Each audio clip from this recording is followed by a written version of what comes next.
And summer is my favorite season because it's hot, it's warm outside, the roses are blooming, all of my favorite fruit and produce is out, and the books are just bright and summery. Everything is just colorful and fun. You're either on holiday or you're out of school, so it's the best time to bring a book with you wherever you go and whatever you're doing.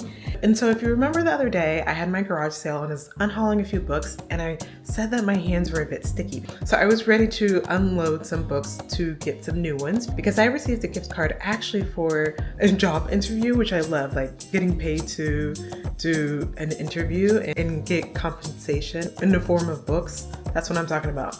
So I got the package and I wanted to share with you what I was thinking my summer TBR would be. And also, if you can remember, I stopped by Spectator Books the other day. I wanted to show you the books that I got at Spectator Books, and I had such a pleasant conversation, bookshop owner, and which kind of led me to the choices that I picked the other day.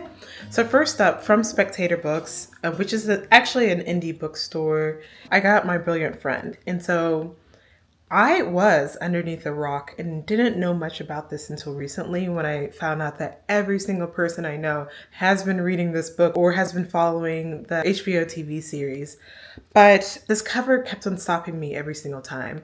And I have to admit, I judge books by its covers. I'm a designer by trade, and so I have to look at a book and say, like, what was the intention behind this?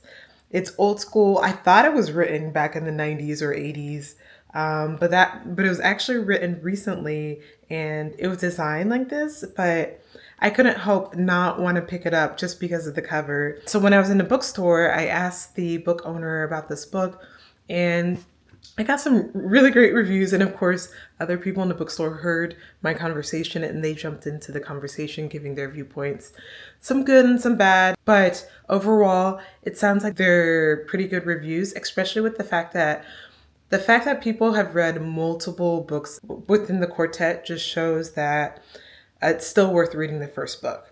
If you're going in blind like me about this book, it's just about friendships, family in the town of Naples, Italy. And from the notes that I received from the book owner, don't expect this to be some sort of escape book. But what I'm going to do, I'm actually going to go into this blind knowing that I can get a bit more of my literary contemporary fiction craving that I need. So that's the first book on my list. The second book that I bought was I don't even know how to say this. Come on, help me out here. But it's a Lord of the Rings companion, and it actually is a bit more of a backstory behind the Lord of the Rings. From what I'm reading, it goes a bit in depth into the kind of like world building, and I didn't even know this was around. So I'm excited to pick up this because I'm a big fan of Lord of the Rings. The first time I went to New Zealand back in 2015, I did some excursions and some horseback riding lessons and all the fun things that were related to Lord of the Rings. And so I'm a big fan. So I'm excited to kind of escape into this book this summer. All right, now let's open up this massive package and see what we got. And of course, you gotta have some sort of romance in the summertime, right? Well, if you remember in my last couple videos, I talked about how I'm like very much in a sci-fi kick and banning romance books, but it's still summer and I want a romance book. I've been kind of avoiding romance mainly because of a recent breakup, but mainly I'm trying to keep my heart of positive, summery, bright things in my mind and not bring me down to a low state. So I haven't been reading any romance whatsoever, which is kind of sad, but I kind of have wanted to dive into it. And one of my favorite booktubers, Shaughnessy, recommended in one of her videos, The Nature of Love. So I'm going to check this book out. It's by Tony Shiloh, and it's actually a Christian romance book. And that's the thing that I feel like will help me stay grounded, knowing that like it's probably not going to be spicy whatsoever. And go into it knowing I have some pure intentions with reading this. So the back says it's two hearts destined by nature. And so two people are just trying to find their way, finding love and finding faith in God. And I love the cover of this book. Very much feels like summer. It kind of reminds me of that camping trip I went on where you get the beautiful sunsets and the forest, the trees in the background. So looking forward to diving into this one. The second book that I plan to read is, and if you can remember when I went camping a couple weeks ago, I was actually reading Red Rising. So now I'm ready to read Golden Sun, the next book in the Red Rising trilogy. So Golden Sun is written by Pierce Brown. I'm actually going into this blind. I'm not going to read the back. If you really want to get a synopsis about this book, please just check it out online. But this is book 2, so I want to go into this like fresh and kind of with an open mind about what this storyline could be, because I already know it's going to be good. So I'm excited to dive into this. And the final book that I got is The Unmapping. It's by Dennis S. Robbins. It's not as beautiful as the bindery collection hardback books with the I feel like they had some sort of edging or gold foil or something in the collection of their books. But I got the softcover book at a discounted price. I'm really looking forward to this also, but look at this cover. Now, this is what I'm talking about as far as design. It's so beautiful. And so this one's about Esma Green and Arjun Varma, and who are part of New York's emergency management system. And they're actually just trying to navigate this disaster that just recently happened where the city actually is shuffled and the streets change. People are moved around, and this happens every night. And so what comes from this is political unrest. And so they have to grapple with kind of answering those questions. And this kind of makes me feel like it's a bit of like apocalyptic, it's sci-fi.